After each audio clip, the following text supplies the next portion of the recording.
ॐ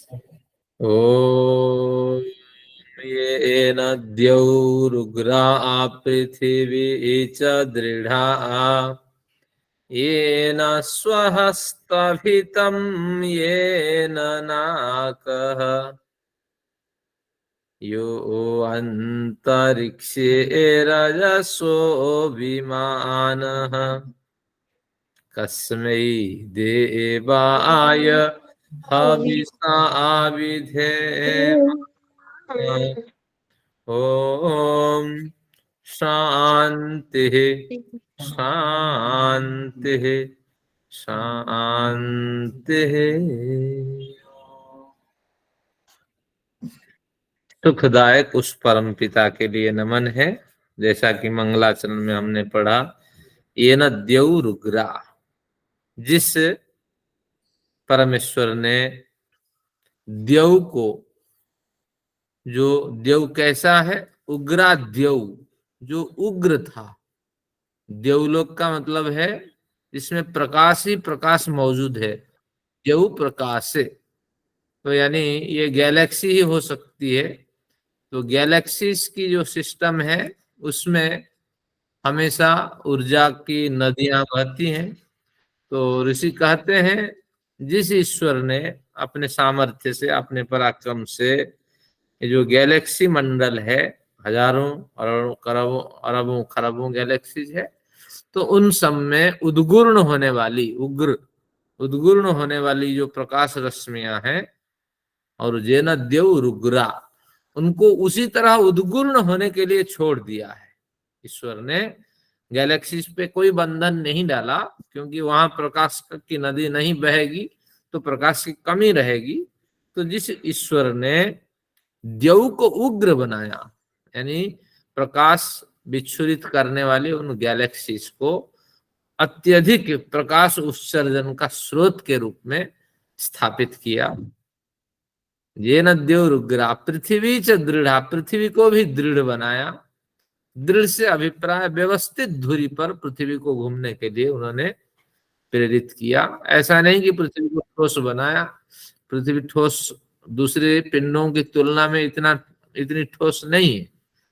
तो इसलिए यहाँ पृथ्वी को भी एक व्यवस्थित धुरी पर, वही 365 दिन और वही 24 घंटे, इस तरह एक व्यवस्थित दूरी पे घूमने के लिए जिन्होंने पृथ्वी को भी सक्रिय बनाया। आगे क्या कहा, ये न स्वहस्तभितम, स्वर लोक को, स्व वो भी प्रकाशमय लोक है। तो यहाँ स्वर लोक से अभिप्राय है कि जो ब्लैक होल से और भी जितने सारे स्रोत हैं जो पिंडों को घुमाते हैं और संपूर्ण सृष्टि को अपने दृष्टि से संचालित करते हैं, तो उनको स्व शब्द से यहाँ कथन किया गया। देव और स्व ये प्रकाश के स्रोत हैं। तो उनको भी ये न स्व स्तभितम, उनको भी स्तंभित किया। स्तंभित किया यानी व्यवस्थित रूप से, उनको भी एक व्यवस्थित दूरी पर घूमने के लिए, व्यवस्थित दूरी पर सक्रिय होने के लिए जिन्होंने प्रेरित किया। ये न नाकः, जिस ईश्वर ने, नाकः अक का मतलब है, क का मतलब सुख है, अक का मतलब दुख है, और न अकह जहां दुख नहीं होता है, निरंतर सुख ही सुख होता है। तो इस लोक में व उस लोक में ईश्वर का निवास होता है। तो इस तरह उस स्तर में जो सुख रहित स्तर है, उस सुख रहित स्तर का जिन्होंने निर्माण किया, जहां मुक्तात्मा निवास करते हैं। यत्र देवा अमृतम आनसाना तृतीय धामन नध्यरयंत, हमेशा पाठ करते हैं। जहां देवता लोग अमृत का पान करते हुए और तृतीय धाम रूप में उसको स्वीकार करते हैं, और अध्ययरयंत, अधिअयरयंत, उस लोक में पहुंच करके विचरण करते हैं, निर्द्वंद होकर के, मृत्यु भय से रहित और दुख भय से रहित होकर के विचरण करते हैं। तो उस लोक का नाम है नाकह लोक। जिस ईश्वर ने इस लोक की भी व्यवस्थितता बनाई। और यो अंतरिक्ष रजसो विमान, अंतरिक्ष में रजस यानी जो सृष्टि है, रजह शब्द का मतलब सृष्टि, रजोगुण सृष्टि को बनाता है। तो इसलिए रजसः विमान, विविध रूप से गति करने वाले, विमान गति करने वाले पिंडों में रजस सृष्टि का निर्माण किया। एक पिंड टूटता है, फिर कई पिंडों में बनता है, फिर कई पिंड मिलते हैं, फिर एक नया पिंड का निर्माण होता है। तो अंतरिक्ष में गति करने वाले पिंडों में जिन्होंने रजस सृष्टि का निर्माण किया, तो इस तरह रजस सृष्टि यानी रजगुण से, यानी पिंडों के सम्मेलन से एक सृष्टि से नई सृष्टि, अनेक सृष्टि से एक सृष्टि, इस तरह का जिन्होंने निर्माण किया। और यो अंतरिक्ष रजसो विमान कस्मै देवाय हविषा विधेम, यानी सुख, सुख देने वाले उस परमेश्वर ने हमारे ही सुख के लिए ये सारी व्यवस्थाएं बनाई। तो इसलिए उस सुख देने वाले परमेश्वर के लिए हविषा विधेम, लक्षणिक अर्थ में हम उस परमेश्वर के लिए नमस्कार निवेदित करते हैं। तो ये बहुत बढ़िया मंत्र है, बड़ा प्यारा मंत्र है। इसमें संपूर्ण सृष्टि का वर्णन करते हुए हमारे समुदाय को उस ईश्वर का उन्होंने इस मंत्र के माध्यम से ऋषि ने हमें स्मरण, अच्छा मंत्र बताया। चलिए सभी आपका धन्यवाद। का मतलब क्या बताया आपने? स्वहस्तभितम। हाँ, स्व यानी प्रकाश। कौन सा लोक है? अच्छा, प्रकाशित लोक। अच्छा, ऊर्जा, गैलेक्सी वगैरह जो बताए। नहीं, गैलेक्सी को तो देव में कह दिया, देव में आ गया वो तो। हाँ, गैलेक्सी के बाद भी विजिबल इनविजिबल एनर्जियां भी बहुत है। गैलेक्सी जो विजिबल एनर्जी हुई, दृश्यमान शक्ति, लेकिन इनविजिबल एनर्जी वो भी ऊर्जा का प्रमुख स्रोत है। तो इसलिए स्व शब्द से उनका भी ग्रहण किया। हाँ जी आचार्य जी, जैसे स्वजो है, उदीची दिक सोमोधिपति स्वजो, ऐसे स्तंभित का भी वही अर्थ पड़ेगा? नहीं, स्वजो को यहाँ विसर्ग नहीं है, तो स्व से उत्पन्न जो होता है वो स्वजो रक्षिता होगा। हाँ जी, क्योंकि अगर स्व यहाँ लगाएंगे तो विसर्ग हमें चाहिए, यहाँ विसर्ग नहीं है, तो इस तरह। तो यहाँ स्व अर्थ नहीं होगा, सूर्य का, प्रकाश का अर्थ नहीं ले सकते, क्योंकि सूर्य हाँ एक पृथक शब्द है। चलिए, बहुत धन्यवाद आपका, आपने भी विचार रखा। आइए न्याय दर्शन का प्रकरण स्पर्श करते हैं। पूर्व प्रकरण में हमने पढ़ा इंद्रियां एक नहीं हो सकती, और जो इंद्रियां हैं वो कितनी है? 5 है, और इंद्रियां 5 यानी ज्ञान इंद्रियां 5 है। तो उसी प्रकरण को आज भी हम थोड़ा आगे और बढ़ाएंगे। देखिए, आपके साथ वजह साहब कहते हैं पेज नंबर कितना है?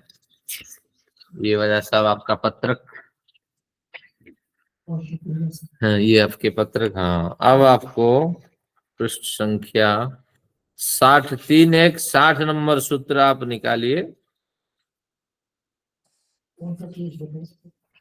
बजाज साहब कहते हैं पृष्ठ 361 पृष्ठ संख्या मेरी पुस्तक में, और जिनकी जैसी पुस्तक है देख लेना। सूत्र है 60 में, न बुद्धि लक्षण अधिष्ठान। हाँ। जी हमारी पुस्तक है ऋषि की, वात्सायन ऋषि की, तो उस वक्त का पेज नंबर है 172। ठीक है, ये भी एक पृष्ठ आप देख ले। पूर्व प्रकरण में विषयत्व व्यतिरेका देकत्वम, इस तरह 59वें सूत्र में हमने अध्ययन किया था। तो इससे पूर्व का प्रकरण ये था कि इंद्रियां केवल 5 आप नहीं कह सकते, इंद्रियां अनंत होनी चाहिए, असंख्य होनी चाहिए, क्योंकि विषयों की अनंतता है। 5 विषय जिसे कहते हैं वो भी कई तरह के गुण भेद से, प्रकार भेद से, स्थान भेद से अनेक होंगे। तो 5 इंद्रियां कैसे उन विषयों को ग्रहण करेंगी? फिर उन्होंने उसका समाधान सिद्धांत ने दिया था कि 5 इंद्रियां सभी विषयों को ग्रहण कर सकती हैं, उनको कैटेगराइज कर देंगे, जाति ग्रहण करेंगे। रसत्व जाति में रसपरक जितने विचार हैं, जितने विषय हैं वो गृहीत हो जाएंगे। गंध परक जितने विषय हैं उनका ग्रहण हो जाएगा। इसी तरह शब्दत्व, स्पर्शत्व, रूपत्व, रसत्व और गंधत्व, इन 5 का स्तर जो है, इन 5 स्तरों में सभी विषयों का हम ग्रहण कर लेंगे। अब इसमें पूर्व पक्षी को एक बढ़िया तर्क सूझ गया। तो पूर्व पक्षी ने कहा अगर आप अनेक विषयों को जाति मान करके ग्रहण कर लेते हैं तो हम भी कहेंगे विषयत्व, क्योंकि 5 विषय ही है, शब्द स्पर्श रूप रस गंध, तो इनको हम विषयत्व कह देंगे। अगर विषयत्व कह देंगे तो सभी विषयों की एक जाति हो गई, और यही जाति एक इंद्रिय से गृहीत हो जाएगी, क्योंकि एक ही तो जाति है, एक जाति के लिए 5 इंद्रियों की आवश्यकता नहीं है। तो एक इंद्रिय त्वचा को मान ले तो उनका ग्रहण हो जाएगा। तो इस तरह प्रकरण में पूर्व कक्षा समाप्ति हुई थी। अब उसका समाधान अब सिद्धांति देते हैं। इसमें 60 नंबर सूत्र में न आप इस तरह उत्पटांशी कल्पना नहीं कर सकते। क्यों? बुद्धि लक्षणाधिष्ठान गत्याकृति जाति पंचत्वेभ्यः, बुद्धि लक्षणाधिष्ठान गत्याकृति जाति पंचत्वेभ्यः। ये क्या कहना चाहते हैं कि इसमें पंचत्वेभ्यः 5 तरह की समस्याएं हमारे सामने आएगी। अगर इसको मान लेंगे तो इन समस्याओं से उलझते हुए हमें हर बिंदु पे यह सिद्ध करना पड़ेगा कि इंद्रियां अलग अलग हैं। तो 5 तरह समस्याएं ये आपके सामने लिखिए। भाष्यकार ने इसको खोला, सूत्रकार ने तो विशेष कुछ नहीं कहा, लेकिन भाष्यकार ने अपने ढंग से इसको खोला है। तो अब देखते हैं क्या क्या है। एक बुद्धि लक्षणा, जब प्रथम आनिक में हमने अध्ययन किया था तो वहां कहा था कि जो बुद्धि है उसको कई बार ज्ञान, बुद्धि ज्ञानोपलब्धि रीति ग्राह्यम, यानी बुद्धि को ज्ञान का साधन, आपको ज्ञान ही कई बार समझ लेना चाहिए। बुद्धि शब्द का प्रयोग जहां जैसे प्रयोग। आचार्य जी, ये सूत्र में तो 5 सिर्फ शब्द कहा, वो 5 बातें बताई नहीं है। तो हाँ, भाष्यकार खुद ही वो 5 बातें भी अपने आप ही निकाल कर उन्होंने जान हाँ, लिया कि ये 5 बातें हैं। पारंपरिक अध्ययन होता है अच्छा, और बहुत उस समय हाँ भाष्यकार के जो परंपरा थी उस परंपरा में ये प्रथाएं प्रचलित थी। और अगर हम अपने ढंग से इस पे वर्षों श्रम करेंगे हम भी 5 बातें और नई निकाल सकते हैं। ये बात है, हम बंधित नहीं है कि यही जो भाष्यकार ने कहा यही 5 बातें हैं। ठीक है। तो इस तरह अब उन्होंने अब जैसे भाष्यकार की परंपरा थी, 2000 साल पुरानी परंपरा की बात हम पढ़ रहे हैं अभी, वो तो 6000 साल सूत्रकार का पीरियड है। अब देखते हैं। तो ये कहते हैं बुद्धिर ज्ञान मुपलब्धि रीति अनर्थांतरम। ये प्रथम आनिक में हमने पढ़ा कि बुद्धि को ज्ञान भी कह सकते हैं, उपलब्धि कहेंगे। तो इस तरह अनर्थांतरम ये पर्यायवाची शब्द बुद्धि के हैं। तो यहाँ ज्ञान अर्थ लेंगे, बुद्धि लक्षण यानी ज्ञान लक्षण, क्योंकि ज्ञान हमें बताएगा, इंद्रियों का जो ज्ञान होगा वो हमें बता देगा कि निश्चित रूप से इंद्रियां 5 होनी चाहिए। अधिष्ठान, इंद्रियां जिस पे आश्रित होती हैं, जो आधार है इंद्रियों का, वो आधार ही बता देगा कि भैया 5 इंद्रियां होनी चाहिए। फिर गति, गति का मतलब है इंद्रियों का जो प्रवाह है। कोई इंद्रियां जल्दी दूर दूर देख लेती है, कोई इंद्रियां दूर नहीं देख पाती है। तो इसलिए ये गति भी बता देगी, इस प्रवाह से ये गति बता देगी नहीं इंद्रियां 5 हैं। आकृति, आकृति यानी संरचना, किसका निर्माण स्थूल हुआ है, किसका सूक्ष्म हुआ है। नासिका लंबी है तो जिह्वा चौड़ी है। तो इस तरह ये आकृति भी बता देगी कि इंद्रियां 5 होनी चाहिए।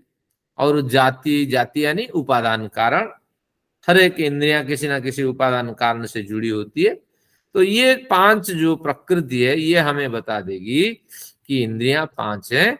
तो आप भले ही विषयत्व की कल्पना करके एक इंद्रियां कहने की कोशिश कर रहे हैं, लेकिन वो यथार्थ नहीं होगा, क्योंकि ये अड़चन हमारे सामने है, यही बताती है कि इंद्रियां 5 हैं। तो इसी को हमारे भाष्यकार खोलते हैं। एक बार सूत्र देखते हैं हिंदी में। पूर्व पक्षी का यह कथन, क्या कथन था पूर्व पक्षी का, कि सभी 5 इंद्रियों के विषय को विषयत्व रूपी जाति की संज्ञा देकर एक विषय माना जाए और उसका ग्रहण एकमात्र इंद्रिय त्वचा से किया जाए। यह पूर्व पक्षी का यह जो कथन था गलत है, न का यह अर्थ हुआ। और बुद्धि लक्षण अधिष्ठान, इसके लिए इसके पीछे के तर्क निम्नलिखित हैं। तो 5 तर्क ये है। पहले कहा बुद्धि लक्षण। बुद्धि लक्षण यानी ज्ञान लक्षण। ज्ञान क्या है? रूप रस गंध आदि विषयों का ज्ञान अलग अलग होता है। तो यही कहते हैं, यही ज्ञान लक्षण ही प्रतिपादित कर देता है कि इंद्रियां 5। जैसे पांचों ये दी हुई है सूत्र में, मैंने ध्यान नहीं किया। हाँ, लेकिन सूत्र में केवल सूत्राकार में है ना, इसका अभिप्राय यही है, कोई जरूरी नहीं है।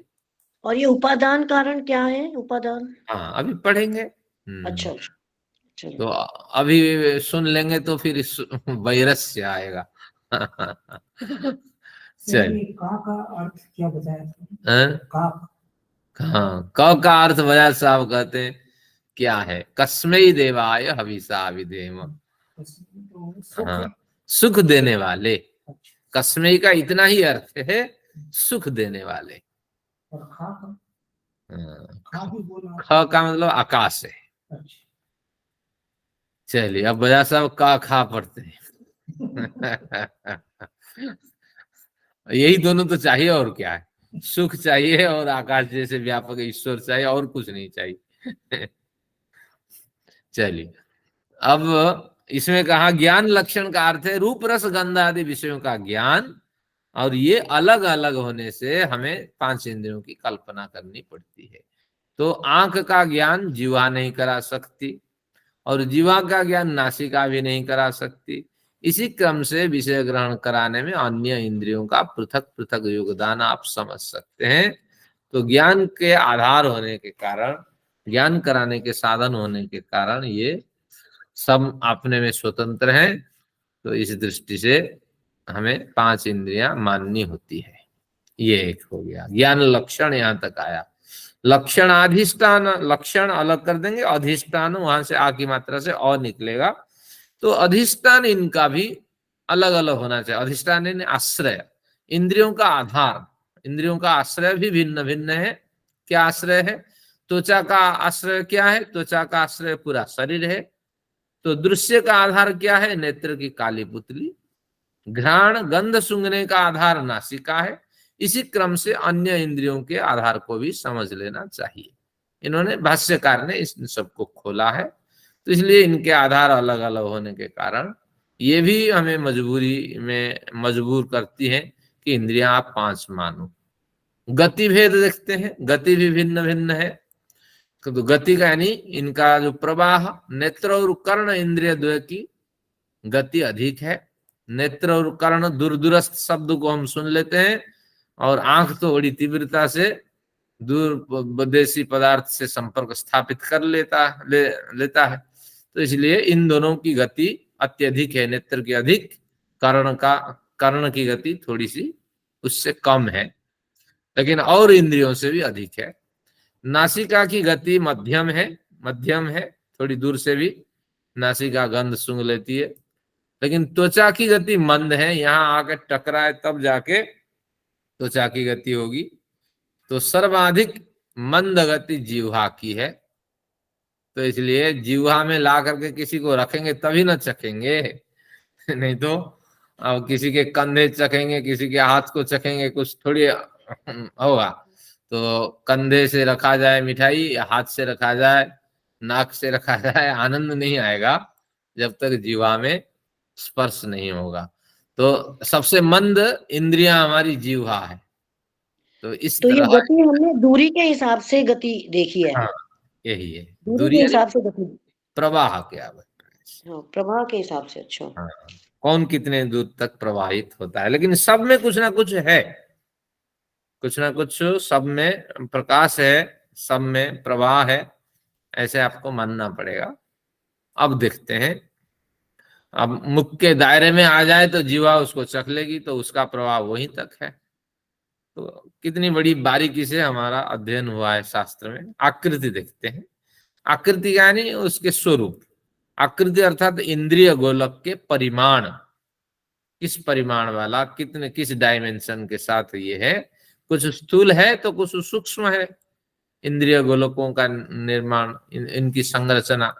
लेकिन इंद्रियां जो अंदर होती है वो बराबर होती होंगी, क्योंकि नेत्र इंद्रिय वो तो एक सेंसिटिव आकार की है, नेत्र की हो या आपकी नासिका की हो, इनके आकार प्रकार में कोई बड़ा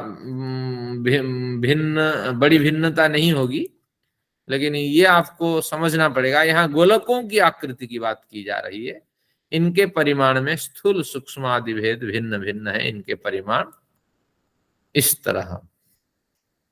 तो सेंसिटिव ऑर्गन्स के जो मूल स्वरूप है, जो तन्मात्रा से युक्त है, उस शरीर में विद्यमान है, उनका परिमाण बिल्कुल बराबर होता होगा, क्योंकि यही तो हमारे साथ जाती है। 17 तत्व हमारे शरीर से निकलती है, तो इसलिए इनमें छोटा बड़ा नहीं हो सकता।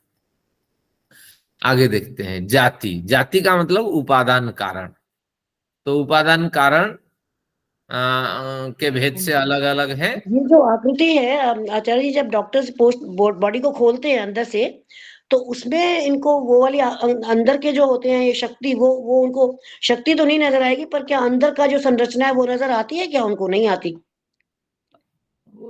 जिसमें सेंसेशन होता है वो तो वो देखते हैं, लेकिन सेंसेशन की फ्रीक्वेंसी जो है वो बराबर होती होगी, ये है। लेकिन है उनका, वो भी एक गोलक है, बाहर गोलक, अंतः गोलक, फिर सेंसेशन उस गोलक में होता होगा, इस तरह कुछ होता होगा। तो डॉक्टर बॉडी खोलने पर अंदर की जो है शक्ति तो नहीं देख पाएंगे, शक्ति तो अदृश्य होती है, वैसे अंदर की वो रचना देख पाएंगे कि नहीं देख पाते हैं? नहीं देख पाएंगे, नहीं देख पाते। हाँ, वो बड़ी सूक्ष्म होती हैं और आत्मा के साथ इनका जाना आना होता है। हाँ ठीक। एक बात पूछूं सर जी? हाँ अवश्य। जैसे कई कई बार मैंने सुना है कि जैसे डेड बॉडी जला देते हैं तो कहते हैं जी उसमें आत्मा राम निकला, उसमें आत्मा बैठती है, वो मिलता है, पुतला मिलता है, सेम वो चौकड़ी मार के बैठा होता है समाधि में। क्या वो ऐसा कुछ नहीं। आत्माराम हड्डी को कहते हैं, अस्थि को। कोई कहते हैं सिर के अंदर के हिस्सा, कोई गोलाकार, ऐसा कुछ नहीं। हड्डी का नाम ही आत्माराम है। अस्थि संचय आप पढ़िए, उसमें लिखा है संस्कार विधि में कि तीसरे दिन जाकर अस्थि संग्रह करके जमीन में गाड़ देना। पर एक ये गंगा में क्यों डालते हैं फिर? ये परंपरा बनी है, सब खुश हो जाते हैं, गंगा में डाल दिए, स्नान कर लिए, और गंगा में कोई मत तो थोड़ी है। इस तरह एक सज्जन ने जमीन में गाड़ा, वो लखनऊ से आए हुए थे चंडीगढ़ में, तो मैं बड़ी हैरान हुई कि जमीन में अस्थियां गाड़ दी और वो उसको प्रवाह नहीं किया। बिल्कुल, क्योंकि महर्षि सभी दृष्टि से विचार करके, गंगा जाए, सामान्य व्यक्ति कहाँ जाएगा, तो वहां फिर पंडित लुटते हैं, जाने आने का व्यय है, तो जितने में संभव हो सके एक व्यक्ति कर सके, तो सभी को देख करके, और शास्त्रीय प्रमाण भी उन्होंने रखा है। और जला देने के बाद कोई कृत्य बचता नहीं है, और जो थोड़ी बहुत अस्थि मिलती है उनमें से थोड़ा हम चुन के लाते हैं। आजकल की स्थिति में महर्षि लिखते तो अस्थि ग्रहण करने के लिए भी मना कर देते, क्योंकि अस्थि तो आजकल वो लेकर के कहीं डंप कर देते हैं। लेकिन उस समय के हिसाब से उन्होंने कहा थोड़ी सी अस्थि संग्रह करके जमीन में गाड़ देना। चलिए, कोई आत्माराम नहीं, अस्थि का नाम आत्माराम है। हाँ, वेद बहन जी, वो मेरी सिस्टर इन लॉ के फादर इन लॉ की जब डेथ हुई थी, तो हम वहां गए थे, तो वो लोग जब अस्थि चुक कर लाए थे, तो उन्होंने फिर उसकी वीडियो बनाई थी। वहां मैंने आत्माराम जिसको वो कह रहे थे, वो वाली हड्डी मैंने देखी थी। वही जैसे आप बता रहे हो कि थोड़ा सा ऐसे पैर में चौकड़ी मार के इस तरह का थोड़ा सा कुछ था, और वो हड्डी पूरी थी उनकी इंटैक्ट थी। वो किसी किसी की निकलती है। फिर उन्होंने उसका पूरा वीडियो बनाया था, और फिर सारा वीडियो सबको दिखाते रहते थे वो, कि देखो हमारे फादर कोई दैवी पुरुष थे जिनकी आत्माराम की हड्डी निकल आई। ऐसा कुछ नहीं है, लेकिन है, आकृतियां बन जाती है, कई तरह की आकृति, वैसे कहा थोड़ी। चलिए, गंडकी नदी के पत्थर में शालिग्राम का रूप आ जाता है, लोग उसको दिखाते रहते हैं। ये तो आपने बिल्कुल ठीक बताया। चलिए, अब देखते हैं तो जाति का क्या अभिप्राय है। इनके उपादान कारण भी अलग अलग है, क्योंकि उपादान कारण से क्या अभिप्राय है, यहाँ जो विवाद का विषय है उसका समाधान देखिए। ये पूरा का जो पूरा प्रकरण न्याय शास्त्र के विचार और हमारे सूत्रकार के विचार, ये इंद्रियों को भौतिक मानते हैं, ऐसी प्रतीति होती है। लेकिन शास्त्रों में कहीं विरोध नहीं है, हम भी उसको भौतिक मानते हैं, लेकिन भौतिक के दो स्वरूप बनाएंगे। एक अहंकारिक, सात्विक अहंकार से युक्त और तन्मात्राओं से प्रेरित, जो पृथ्वी जल तेज वायु आकाश 5 ज्ञानेंद्रियों के उपादान कारण है। तो ये 5 जो भूत है, ये भूत है ज्ञानेंद्रियों के उपादान कारण है। और वो कैसे भूत हैं? ये तामसिक अहंकार से बने भूत नहीं है, स्थूल भूत होते हैं तामसिक अहंकार से जिनका निर्माण होता है। तो इन स्थूल भूतों को उपादान कारण नहीं माना, लेकिन सात्विक अहंकार से युक्त है, तन्मात्राओं से संबंधित है, और उनसे बने जो ये 5 भूत है और इनके जो सूक्ष्म स्वरूप है, उनको ही हम यहाँ इंद्रियों के उपादान कारण मानते हैं। ये इस तरह हमें कष्ट कल्पना करनी इसलिए पड़ती है क्योंकि शास्त्रों के बीच समन्वय स्थापित करना होता है। सांख्य कहता है सात्विक अहंकार से इसका निर्माण है। अब आप तो सारे पढ़ते हम आ रहे हैं, ये कहते हैं नहीं नहीं इंद्रियां भौतिक है, तो भौतिक मानेंगे तो फिर तामसिक अहंकार से इंद्रियों का निर्माण हमें मानना पड़ेगा। तो इस तरह एक कष्ट कल्पना करके हम संगति समन्वय बैठाते हैं। किसी भी शास्त्र में कोई हानि नहीं है। सात्विक अहंकार से युक्त, तन्मात्राओं से प्रेरित जो ये 5 भूत हैं, इनके जो सूक्ष्म स्वरूप कुछ सात्विक होने से सूक्ष्म है और राजसिक होने से और थोड़ा स्थूल है, तामसिक होने से अधिक स्थूल है। तो इसलिए जो सात्विक स्वरूप जहां तक इन 5 महाभूतों के बना रहता है तो उनको ही हम उपादान कारण मानते हैं। तो तामसिक अहंकार से युक्त स्थूल भूत इनके उपादान कारण नहीं, अतः इंद्रियां 5 नहीं है, यह आपको मानना चाहिए। किसी भी दर्शन में विवाद नहीं है, ये आपको मान के चलना है। कहीं भी विवाद आए उसका समाधान आपको ढूंढना है, बस यही है। अहंकार के 3 स्वरूप हैं, तो 3 गुण होने के कारण ये 5 महाभूत जो बने हैं, इनमें भी हम 3 गुण निकाल लेंगे तो सात्विक गुण ही इनको उपादान कारण के रूप में मानेंगे और वही इनके उपादान कारण है। तो यानी पृथ्वी गंध गुण को गुण रूपी उपादान, गंध गुण रूपी जो कार्य है उसका उपादान कारण पृथ्वी है, सूक्ष्म पृथ्वी का स्वरूप सूक्ष्म भूत, और इस तरह जो रस है उसके जल के सूक्ष्म स्वरूप तेज है, उसी के सूक्ष्म स्वरूप, स्थूल स्वरूप से तो कुछ बन ही नहीं सकता। तो इस तरह मान करके इसका समाधान किया जाता है। तो ये उपादान कारण स्थूल भूत हैं, पृथ्वी जल वायु, हाँ ये है। हाँ, इनके सूक्ष्म भूत जो है इंद्रियों के उपादान कारण है। ये पॉइंट जहां हाईलाइट किया हूं उसको ध्यान रखिए। इनके सात्विक सूक्ष्म भूत, हाँ, सूक्ष्म भूत सात्विक अहंकार से युक्त, तन्मात्राओं से प्रेरित, क्योंकि तन्मात्राओं से इंद्रियों का कोई संबंध नहीं था सांख्य के हिसाब से, क्योंकि तन्मात्रा जो है हाँ, वो अहंकार से 5 तन्मात्राओं की निर्माण हुई और उससे वो जो 5 तन्मात्राएं वो अपने तामसिक गुण से 5 भूतों का निर्माण करने लगी। लेकिन अहंकार 3 तरह के बनता था, सात्विक राजसिक तामसिक। सात्विक अहंकार से 11 इंद्रिय, तामसिक अहंकार से 5 तन्मात्रा और स्थूलभूत, और राजसिक अहंकार के बारे में कुछ नहीं कहा था संख्य ने, इंद्रियां नहीं। हाँ, कुछ लोग संयोग बैठा लेते हैं राजसिक अहंकार से ये कर्मेंद्रियों का निर्माण हुआ, लेकिन ऐसा नहीं है। सांख्य तो कहता है एकादश इंद्रिय सात्विक अहंकार से बने हैं, बस इसी से क्लियर हो गया। एकादश कहते ही मन को ग्रहण कर लेते हैं, मन के अंदर 3-4 तत्व ले लेते हैं। तो इस तरह एक आपने जो 3 तरह के अहंकार कहे, तो हाँ 3 तरह के नए तत्व भी होने चाहिए, उनके कारण जो हैं। बिल्कुल तीनों है, हमने कल पढ़ा था जे त्रिसप्ता परियंती, ये प्रकरण में 21 तरह के तत्वों से विभाजित इस संसार में विद्यमान जो बल है वो बल है ईश्वर हमें प्रदान करे। तो सांख्य में हमने नहीं पढ़ा जी ये चीज, सांख्य में हमने ये चीज नहीं पढ़ी। नहीं, ये जो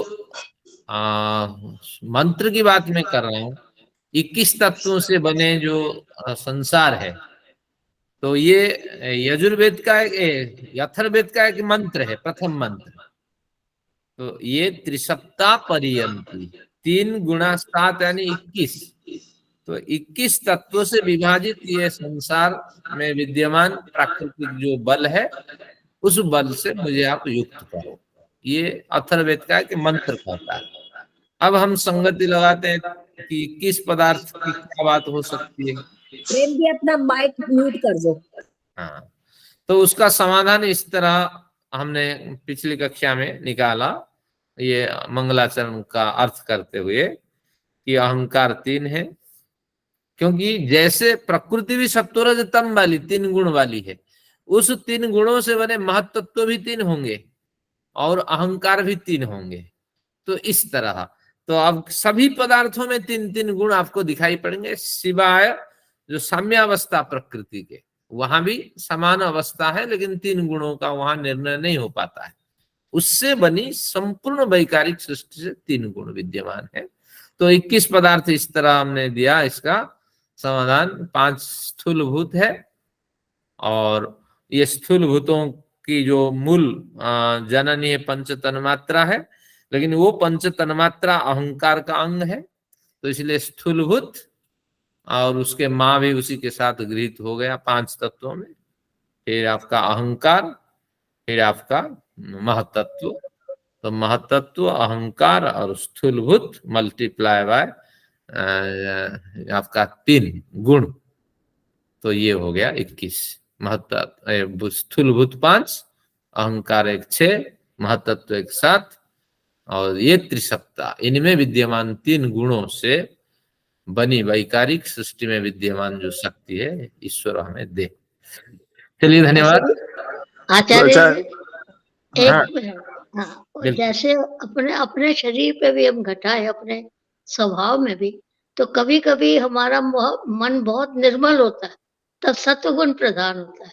कभी कभी हम थोड़ा सा रजोगुण में होते हैं, और कभी कभी तामस गुण बढ़ जाता है, बिस्तर छोड़ने को दिल नहीं करता सर्दी में, तो हमारे अंदर भी तो तीनों गुण आ जाते हैं ना। तो बिल्कुल, हम तीनों गुणों से तो बने हैं ना हमारे। इसीलिए वो उन्होंने कहा ये त्रिसप्ता पर्यंती विश्वा रूपाणी विभ्रत है, वाचस्पति बला तेषाम तन्म अद्य दधातु में। बिल्कुल, हमारा हर एक व्यक्तित्व इन 21 तत्वों से विभाजित है, ये इनका कहना है। तो इनका क्या हम ये कह सकते हैं कि जो स्थूल भूत वाली चेन है वो सारी तमोगुण वाली चेन है? और बिल्कुल, ये तो सांख्य का सिद्धांत है। हाँ, स्थूल भूत तमोगुण से बनता है और इंद्रियां सत्वगुण से। और रजस से क्या बनता है फिर? हाँ, रजस से कुछ नहीं कहा सांख्य ने, ठीक है। लेकिन कुछ विद्वानों ने संगति लगाने के लिए उन्होंने कहा, जो 21 इंद्रियों की बात कही, सात्विकम एकादशकम जो कहा सूत्र में, तो वहां से 5 ज्ञानेंद्रियों का भी ग्रहण इसी के साथ कर लेना चाहिए। सत्व और रजस से 5 ज्ञानेंद्रियों का भी ग्रहण कर लेना चाहिए। इस तरह कुछ ने संगति बैठाई, इस तरह।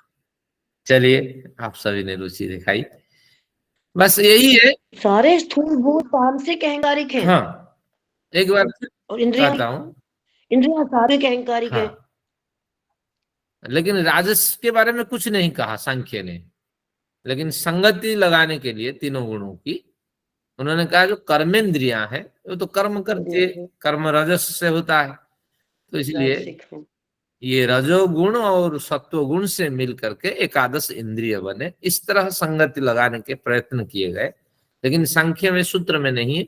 इतना सूत्र में सात्विकम एकादशकम, 11 इंद्रियां सत्वगुण से बना है।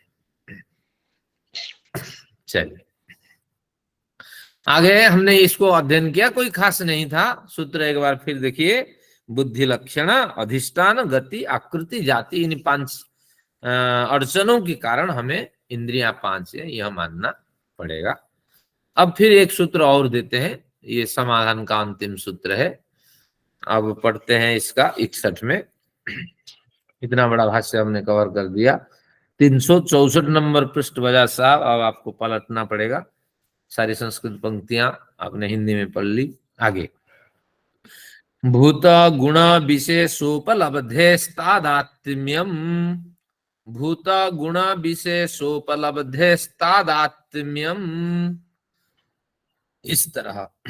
इसका क्या अर्थ है? हर एक भूत का एक गुण होता है, ठीक है।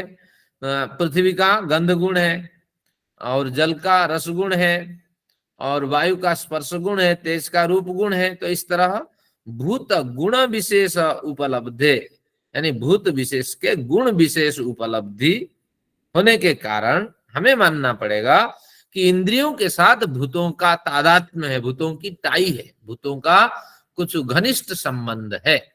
तो इसलिए जब 5 भूतों का पृथक पृथक संबंध है तो 5 इंद्रियां मानने में आपको हानि क्या है, यही इसका कथन है।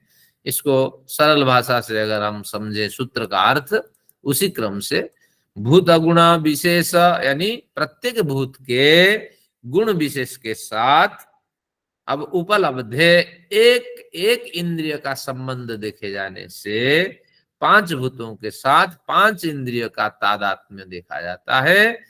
इसलिए इंद्रियां 5 हमें माननी चाहिए, एक इंद्रियां नहीं माननी है। तो इस तरह हमें सूत्रकार ने हमें शिक्षा दी कि इस तरह मन में जितने विचार आए उनका समाधान आपको ढूंढ लेना है। ज्ञानेंद्रियां तो 5 है, एक नहीं हो सकती। इस तरह हमारे लिए ये कुछ शिक्षणीय विषय था, वही पूर्व पक्षी उत्तर पक्षी बनते थे। अब एक कुछ नया विषय आया हमारे लिए, ये विषय भी रोचक विषय है, अर्थों की परीक्षा। ये अर्थ क्या है, आपको पैसे आदि की शंका न हो इसलिए मैंने लिखा, इंद्रियों के ग्राह्य विषय को हम अर्थ कहते हैं।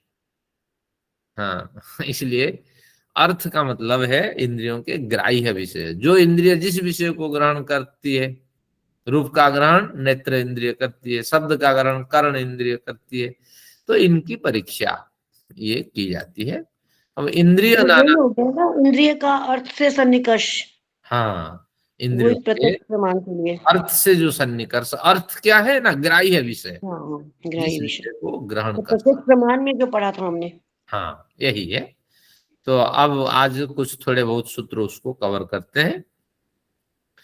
अब सिद्धांति ने प्रश्न रखा 3:1:62 में, सिद्धांति ने आपने सिद्धांत रखा 3:1:62 में। जो कहना है पहले उन्होंने कह दिया, कई बार बीच में कहता, कई बार आखिर में कहता, लेकिन इस प्रकरण में शुरू में 2 सूत्र लगातार दे करके 62-63 में उन्होंने अपना पक्ष रखा। सिद्धांति ने क्या रखा, देखिए 365 नंबर पृष्ठ में ऐसा मिला, गंध रस रूप स्पर्श शब्दानां स्पर्श पर्यंता पृथिव्याः, गंध रस रूप स्पर्श शब्दानां स्पर्श पर्यंतः पृथिव्याः। पहले एक सूत्र पढ़ते हैं, गंध रस रूप स्पर्श और शब्द, यही तक आया। गंध रस रूप स्पर्श और शब्द, इनका इन 5 विषयों में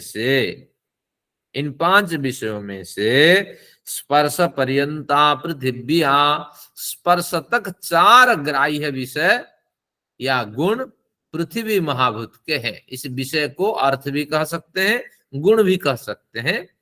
तो पृथ्वी में 4 जो है गुण विद्यमान है। पृथ्वी में 4 गुण हम तो पढ़ते हैं, पृथ्वी 5 भूतों से बनी है, अब 5 गुणों की बात क्यों नहीं कही है? तो तात्पर्य ये है कि न कहने पर भी आकाश महाभूत का ग्रहण होता ही है। सारा पदार्थ उसी के अंदर बनता है, इनको कहे या न कहे कोई मायने नहीं रखता। तो इसलिए आप शंका न उठाइए कि यहाँ 5 क्यों नहीं, 5 भूतों की चर्चा जब हो रही है, आकाश की क्यों नहीं चर्चा हुई? आकाश की चर्चा की आवश्यकता नहीं है, बिना चर्चा के आकाश का प्रवेश ही है, क्योंकि बिना आकाश के कुछ बन ही नहीं सकता।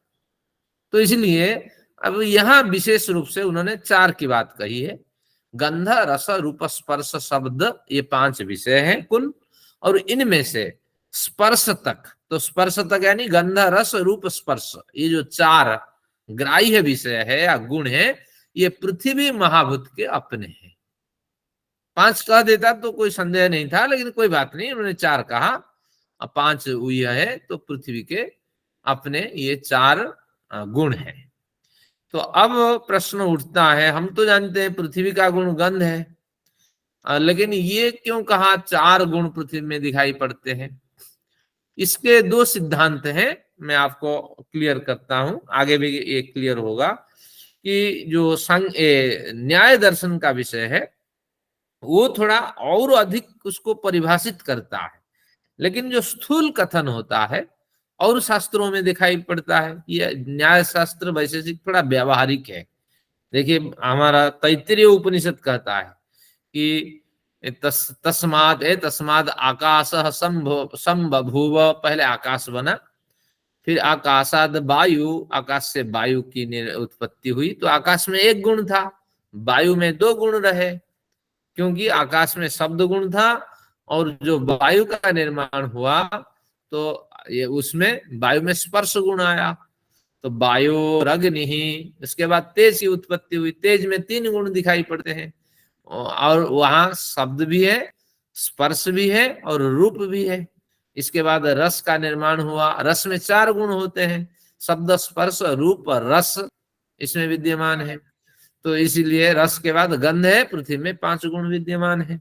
1 गुण तो आकाश को भूल जाइए, वो बिना कथन के प्रवेश हो जाता है, लेकिन जो 4 की बात हुई है, यहाँ कही गई है।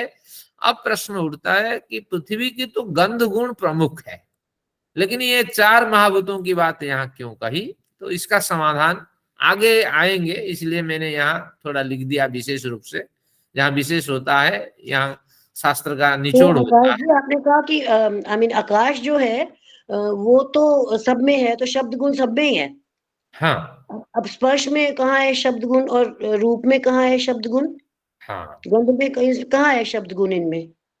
गुण गुण में नहीं रहता, ये सिद्धांत आप भूल गए। हाँ, गुण तो गुण में नहीं गुण रहता। तो पिंड में होगा ना, द्रव्य में होगा ना, तो द्रव्य इसीलिए में भी कहाँ है शब्द? वही तो कह रहे, द्रव्य में कहाँ है शब्द गुण? अब आते हैं, आकाश की बात करते हैं। आकाश का मतलब महाकाश को भूल जाइए, भूताकाश का निर्माण हुआ। भूताकाश का जब निर्माण हुआ, यानी जो ग्रह, नक्षत्र, पिंड आदि बने, एक व्यवस्थित दूरी पे गैलेक्सी हमारे लिए आवंटित हो गई। अब वहां कहीं भी कुछ चलन हो, और कहीं भी कुछ गति हो, क्रिया हो, उससे उत्पन्न जो शब्द है वो हमें सुनाई पड़ता है। और जहां सुनाई नहीं पड़ता, शब्द उत्पन्न होकर विनाश को प्राप्त कर जाता है। तो निश्चित रूप से आकाश, जहां भूताकाश विद्यमान है, वहां शब्द तो होता ही है। कुछ शब्द सुनाई पड़ते हैं, कुछ शब्द उत्पन्न होते ही नष्ट हो जाते हैं। हर क्रिया में शब्द है, हर गतिविधि में शब्द है। तो इसी तरह वायु का जब निर्माण हुआ, वायु में 2 गुण दिखाई पड़े। शब्द भी, वायु जब प्रवाहित होता है शब्द सुनाई पड़ता है, और साथ में स्पर्श भी होता है।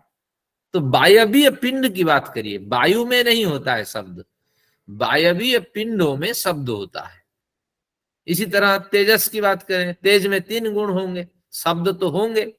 जब आपके लकड़ियां फटती है हवन में, तो शब्द तो उत्पन्न होती है उसी तेजस पिंड से। अग्नि की लपक जब उठती है, वो भी शब्द करती है। और स्पर्श भी होता है, ठंड गर्म ये सब आप महसूस करते हैं। और साथ में रूप भी होता है, कुछ रूप दिखाई पड़ता है, लाल, काली, पीली, जैसी कलर आप चाहें, लाइट की, ट्यूबलाइट की, इस हिसाब से आप उसको देखते हैं। तो इसी तरह इसका कथन होता है। रूप में शब्द का। हाँ, एक कई बार जैसे कोई घटना होती है तो आदमी रोमांचित हो जाता है, तो त्वचा में यही शब्द होगा। मतलब जैसे भय हो, शर्म हो, या कोई उत्तेजना की बात हो, संवेदना, तो रोमांचित हो जाता है ना शरीर। हाँ, हो सकता है, क्योंकि ये संवेदनाएं हैं, लेकिन वो संवेदनाएं हमारे तक नहीं पहुंचती है, लेकिन उसकी भी पल्सेस चलती होगी, और जिसके कारण से ये भी एक कल्पना आपकी बढ़िया है, क्योंकि जहां खालीपन है वहां तो शब्द उत्पन्न होगा ही। आकाश तत्व जहां है, तो संवेदनाएं भी तो सरकती है। आपने अग्नि और हवन का उदाहरण लिया, रूप में तेज का, लेकिन अब किसी का रूप देख रहे हैं, किसी को हम देख रहे हैं, तो वहां कहाँ शब्द हो रहा है? शब्द उत्पन्न हो करके सुनाई नहीं पड़ता होगा, लेकिन नष्ट हो जाता होगा। शब्द जब गुण किसी का रूप आंखों से हमने देखा, उसका रूप देख रहे हैं, उसका चेहरा, तो शब्द कहाँ उत्पन्न हो गया उसमें? नहीं, ये तो आपको ढूंढनी पड़ेगी और इसको इस संगति लगानी पड़ेगी, कहाँ शब्द है। तो रूप में, रूप नामक कोई पिंड आपने देखा, किसी रूप का दर्शन हुआ, लेकिन उस पिंड के अंदर आपको, रूप के अंदर 3 गुण होते हैं।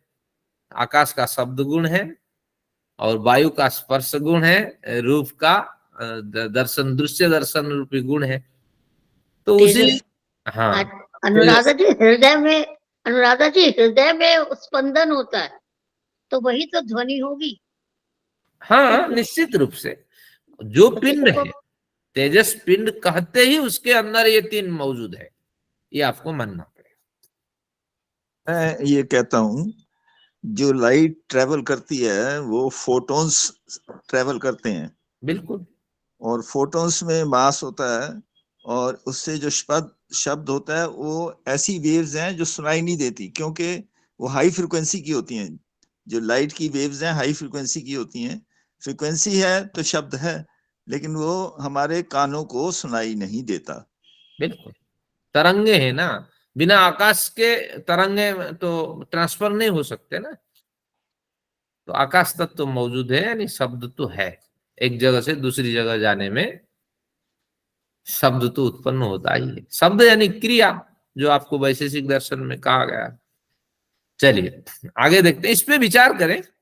और अब देखते हैं इसमें क्या कहा कि ये जो, हाँ मैंने कहा इस तरह 5 भूतों का निर्माण हुआ। ऊपर से जो जो भूत आते रहे, सूक्ष्म भूत से स्थूल भूत बनते गए, तो उनमें एक एक गुण की वृद्धि होती होती पृथ्वी में हम पहुंचे। ये एक सिद्धांत है, लेकिन न्याय दर्शन का सिद्धांत ये होगा कि यहाँ इन 4 गुण जो विद्यमान है या 5 गुण विद्यमान है पृथ्वी में, इनमें गंध गुण पृथ्वी का अपना होने से यहाँ तीव्र होता है। यानी गंध गुण का जल्दी हमें अनुभव में, गंध गुण का अनुभव होने लगता है। जैसे अनुराधा जी को रूप गुण का अनुभव हो रहा है, बाकी दोनों गुण अनुभव नहीं हो रहे, तो इसका समाधान हमारे सूत्रकार ने दिया, बाकी 3 गुण मंद मंद अनुभूत होते हैं। इसको आपको विज्ञान की सहायता से, अपने अनुभव से, मंद है, बाकी मंद है।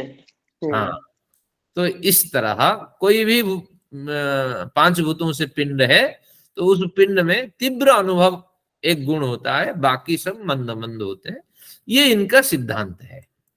किनका? न्याय दर्शन का। न्याय दर्शन आगे कहेगा धीरे धीरे, एक सिद्धांत तो तैत्तिरीय का है, ऊपर से बढ़ता हुआ गुण आए, लेकिन यहाँ क्या है कि पृथ्वी से घटते हुए गुण ऊपर जाएंगे। ये एक शैली है, दोनों में कोई भिन्नता नहीं है। आप जैसे संगति लगाएंगे आखिर में आप देखेंगे, ये कहते हैं पृथ्वी में 4 गुण हैं, आगे कहेंगे 3 गुण हैं, किसमें? जल में। जब हम क्या कहते हैं, जल में 4 गुण है, पृथ्वी में 5 गुण है। ऊपर से हमारा जो पुराना सिद्धांत है, ऊपर से बढ़ता हुआ आ रहा है गुण, लेकिन यहां से नीचे से घटता हुआ गुण जा रहा है। आप देखिएगा कैसे इनका सिद्धांत है। इनमें गंध गुण इस पृथ्वी का अपना होने से तीव्र है, बाकी सब मंद मंद है। इस तरह आपको आगे के प्रकरण में समझा दिया जाएगा। चलिए, इस सूत्र में हमने यही पढ़ा, गंध रूप स्पर्श शब्दानाम, ये 5 जो विषय हैं, स्पर्श पर्यंता, इनमें से गंध से लेकर स्पर्श तक जो 4 गुण हैं पृथ्वी के अपने हैं। क्योंकि पृथ्वी में गंध के साथ साथ रस भी यहाँ अनुभव होता है। क्या बढ़िया आम का रस है। भैया साहब तो कहते मैं लीची नहीं खाता हूँ, यही ना? क्या नहीं खाते? लीची नहीं खाते भैया साहब। चलिए, अब इस तरह रस भी है यहाँ। यहीं से, पृथ्वी से कहाँ रस आ जाता है बताइए? रूप है, ये पृथ्वी में रूप, ठोस और कोमल, स्पर्श आदि होता है। सभी पदार्थों के रूप दिखाई पड़ता है, उनका स्पर्श भी होता है। तो इसको कैसे नकार सकते हैं? केवल गंध गुण पृथ्वी में नहीं है, और सब गुण है, लेकिन विशेष रूप से गंध गुण यहाँ तीव्र है, बाकी 3 गुण जो है ये मंद मंद अनुभव। पहले तो हमने ये कहा था कि अपना तो विशेष एक एक गुण होता है, बाकी गुण अपने नहीं कहे जा सकते, संसर्ग से आते हैं। हाँ, वो एक अब हम कह प्रकरण रहे हैं था। कि हाँ, वो एक, पृथ्वी के 4 गुण अब कैसे कहेंगे, 4 या 5 जो भी कहेंगे, क्यों? देखिए वो अपना एक तो एक प्रकरण था, था वो अलग अच्छा समझाने ये की। अलग है। हाँ, समझाने के कई तरीके होते हैं। संसर्गात संजायते, इस तरह एक प्रकरण था, लेकिन अब वो प्रकरण बदल करके उसी बात को थोड़ा घुमा के हमें समझा रहे हैं कि नहीं नहीं, यहाँ गंध गुण तीव्र है, बाकी सभी गुण यहाँ मौजूद है, 3 गुण, और ऊपर से जो न कहा गया वो 4 गुण, लेकिन ये सभी गुण जो है मंद मंद अनुभूत होते हैं, लेकिन होते हैं, ये पृथ्वी के अपने।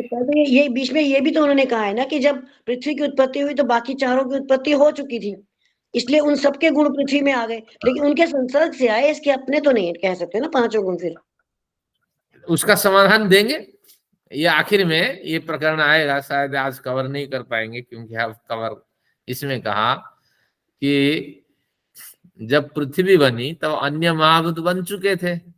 ये पूर्व पक्षी का तर्क रहेगा, फिर इसको सांख्य वाले काट, ये न्याय वाले काट देंगे, कहेंगे नहीं ये तात्पर्य नहीं है, तात्पर्य और कुछ है।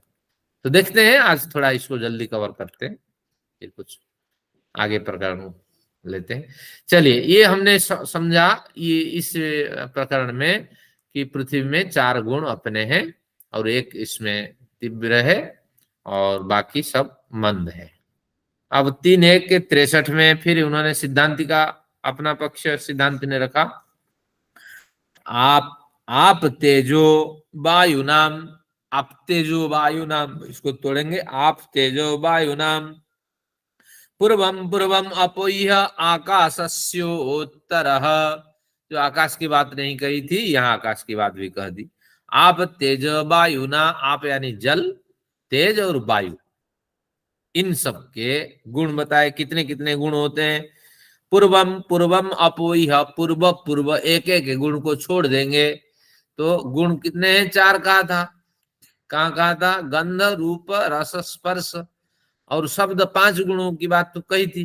तो ये कहते हैं कि इनमें से जो 4 गुण है, इनमें से तो आप में, अप का मतलब है जल, तो जल में एक गुण छोड़ दीजिए, ये गुण जल में नहीं पाया जाता है। तो क्या पाया जाता है जल में? रस रूप स्पर्श, ये गुण पाए जाते हैं।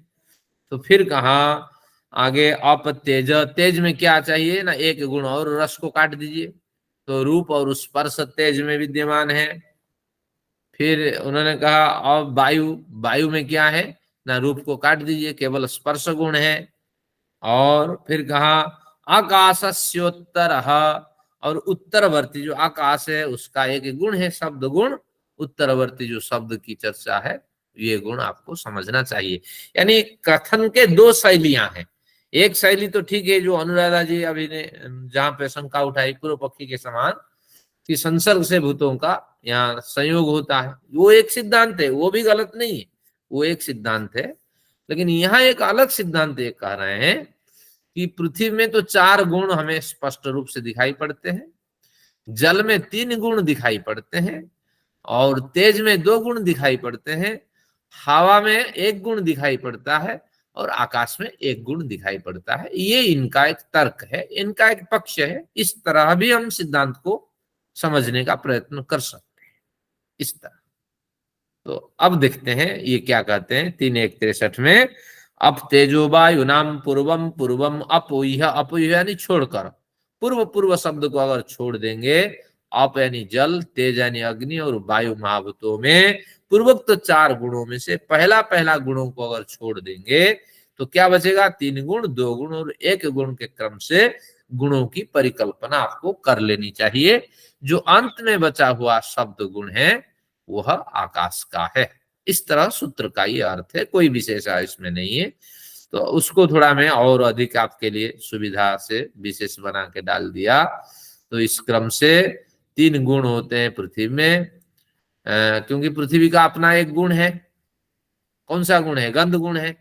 जल में 2 गुण है, जल का भी एक अपना गुण है, रस गुण है। तेज में एक अपना गुण है और रूप है, और साथ में एक स्पर्श भी है। और वायु में 1 गुण है, आकाश में 1 गुण है। यहाँ वायु छूट गया मेरे से, वायु में 1 गुण है, आकाश में 1 गुण है। वैसा यहाँ नोट करिए, फिर लिख देंगे, तथा से पहले एरो बना दीजिए।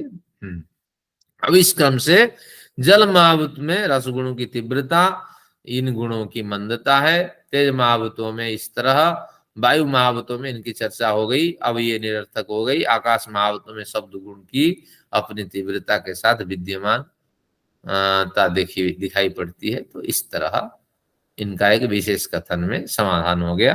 3:1:64 समय भाग रहा है हमारे लिए। 3:1:64 में हम थोड़ा कवर करते हैं, आजकल हम समय पे समाप्त नहीं कर पाते। 64 न सर्व गुणानुपलब्धे, न यानी नहीं, पूर्व पक्षी ने इनके जो सिद्धांत है उस पे हमला किया, क्योंकि प्राचीन आचार्य ऐसा नहीं कहते, तो आप क्यों ऐसा कहते हैं, आपकी बात ठीक नहीं है। एक एक महाभूत में 4 गुण, 3 गुण, 2 गुण मानना निरर्थक है। पृथ्वी में विद्यमान सभी 4 प्रकार के गुण अनुपलब्ध होने से ये गुण तो दिखाई नहीं पड़ते, क्योंकि तीव्र मंद की तो बात सूत्र में नहीं कही थी, मैंने विशेष डाल के कहा था, लेकिन उन्होंने 3 गुण 4 गुण की जब बात की तो इन्होंने हमला कर दिया यहाँ पे कि भैया सभी समान रूप में दिखाई पड़ने चाहिए। तो 3 गुण की बात करते हो, 4 गुण की बात करते हो, तो ये प्रश्न न उठे, इसलिए तीव्र मंद मैंने ऊपर से अपनी तरफ से जोड़ दिया था। तो सिद्धांत के हिसाब से फिर इसका समाधान यही, एक तीव्र है एक मंद है, इस तरह होगा। 3:1:64 देखिए, न आपका सिद्धांत सही नहीं है। सर्व गुणा गुण अनुपलब्ध है, सभी गुण अगर मौजूद है 3 4 आदि सभी की उपलब्धि होनी चाहिए एक समान, 100% के सभी का दर्शन होना चाहिए। पृथ्वी महाभूत में एक गंध गुण का विशेष दर्शन होता है, बाकी सबका दर्शन होता नहीं है। वो जितनी गंध होती है उतनी मात्रा में और कुछ नहीं होता है। यहाँ रस, जल में रसगुण जितना प्रधान होता है तो उतने और गुणों का वहां प्रभाव नहीं दिखाई पड़ता है। तो इसलिए पृथ्वी आदि पिंडों में विद्यमान सभी प्रकार के गुण अनुपलब्ध होने से हम मानने को तैयार नहीं है आपके सिद्धांत। फिर पूर्व पक्षी ने अपने विचार और दृढ़ किया। एकैकस्येन उत्तरोत्तर गुण सद्भाव, एकैकस्य एक शब्द बनेगा, एकैकस्य तेन एकैकस्येन, एक एक महाभूत में एक एक गुण उपलब्ध होने पर, पृथ्वी महाभूत है उसका एक गुण गंध गुण उपलब्ध है, इस तरह कल्पना कर ले होने पर भी उत्तरोत्तर महाभूतों के गुणों की भी यहाँ उपलब्धि अगर स्वीकार करते हैं, अगर कहते हैं एक महाभूत में एक गुण है ये भी मानते हुए फिर आप कहते हैं कि और दूसरे पिंडों से गुण यहाँ आए हैं, अगर आप स्वीकार करते हैं तो एकैकस्येन उत्तरोत्तर गुण सद्भावात, अगर इस तरह सद्भाव को मानते हैं तो उत्तरोत्तराणाम तद अनुपलब्धि, उत्तरोत्तर गुणों का भी ज्ञान होना चाहिए। उत्तरोत्तर गुणों का अगर यहाँ प्रवेश है तो उनका भी अनुभव इसी पैमाने पे होना चाहिए। पूर्व सूत्र उत्तर सूत्र में कोई बड़ी भिन्नता नहीं है और सूत्र में बराबर विचार है। तो यही कहता है कि उसी की दृढ़ता के लिए, यानी 64 की जो सूत्र पंक्ति है उसमें दृढ़ता आए, तो इसको दूसरी शब्दावली में कहते हैं कि एक महाभूत के गुण उस पिंड में विद्यमान होने पर भी उत्तरवर्ती महाभूतों के गुण भी उसमें विद्यमान है। अगर इस तरह सद्भाव स्वीकार करते हैं तो उत्तरवर्ती पिंडों के गुणों की उपलब्धि भी तो होनी चाहिए, लेकिन उपलब्धि नहीं हो पाती है, वो गुणों का प्रभाव भी नहीं दिखाई देता।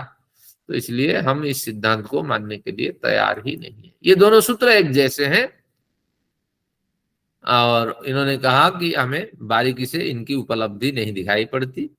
3:1:66 में वो वही हो गया ना, जैसे मैंने कहा कि रूप में शब्द कहाँ सुनाई दे रहा है, हाँ बिल्कुल वही पॉइंट हो गया ना। ऐसा ही कहा, क्योंकि पूर्वाचार्य ऐसा मानते ही नहीं है, बहुत शास्त्रों में ऐसी चर्चा है। तो फिर न्याय का एक अलग समझाने का एक अलग तरीका है और फिर अंतिम में देखेंगे समन्वय बैठा देंगे न्याय शास्त्रकार। अब कहते हैं 3:1:66 में देखिए, विष्टम ह्य परंपरेण, विष्टम यानी प्रवेश किया हुआ है, मिला हुआ है, संश्लिष्ट हुआ है, अपरंपरेण, अपर यानी बाद वाला, परेण यानी पहले वाला। तो यह तो मानने को हम तैयार हैं कि अपरम जो बाद वाला महाभूत पहले वाले महाभूत से मिला हुआ है, बाद वाला महाभूत पहले वाले महाभूतों से मिला हुआ है, यह तो हम मानेंगे, क्योंकि संसर्ग से ही पिंडों का निर्माण होता है। तो इसलिए बाद वाला महाभूत निश्चित ही पहले वाले जो पहले पहले बन चुके महाभूत उनसे मिला हुआ है, यह हम मानने को तैयार है। तो इसका कैसे अनुवाद किया गया कि जब पृथ्वी बनी तब अन्य महाभूत बन चुके थे, इसलिए अन्य महाभूतों के गुण क्या क्या थे? अन्य महाभूतों के गुण स्पर्श रूप रस आकाश तो सब में व्याप्त है, तो ये पृथ्वी महाभूत में पाए जाते हैं। तो इस तरह पृथ्वी में 4 गुण या 5 गुण पृथ्वी में पाए जाते हैं, क्योंकि पृथ्वी पीछे से बनी थी। तो परंतु जब जल महाभूत बना था तब पृथ्वी का निर्माण नहीं हुआ था, इसलिए पृथ्वी का गंध गुण जल में नहीं है। इस तरह कहेंगे तो हम मानने को तैयार हैं। बाकी सभी गुण रस रूप स्पर्श इसमें दिखाई पड़ते हैं, जल में तो सभी दिखाई पड़ते हैं, लेकिन गंध नहीं दिखाई पड़ती है। क्यों नहीं दिखाई पड़ती है? क्योंकि गंध गुण पृथ्वी का है, पृथ्वी का निर्माण उस समय नहीं हुआ था। तो इस सिद्धांत को मानेंगे तो हम मानने के लिए तैयार हैं। इसी क्रम से अन्य महाभूतों के गुण संसर्ग को भी समझ लेना चाहिए। संसर्ग से दूसरे महाभूतों के गुण आए हैं, ऐसे पूर्वाचार्य मानते हैं। आपके सिद्धांत हम मानने के लिए तैयार नहीं है। तो इस तरह ये कुछ प्रकरण रहा, और इसको आप थोड़ा और अध्ययन करिए। फिर अगली बार थोड़ा भी उनके इनके जो हमारे दर्शन आदि ग्रंथ हैं उदयवीर को भी पढ़िएगा, उससे लाभ मिलेगा। कोई कठिन नहीं है, फिर समाधान होगा। वो भी एक सिद्धांत है, ये भी एक सिद्धांत है। इस तरह चलिए आज की कक्षा ही समाप्त करते हैं। शांति पाठ जिनको जाना होगा जाना होगा, बाकी कुछ हम अपने विचार रखते हैं।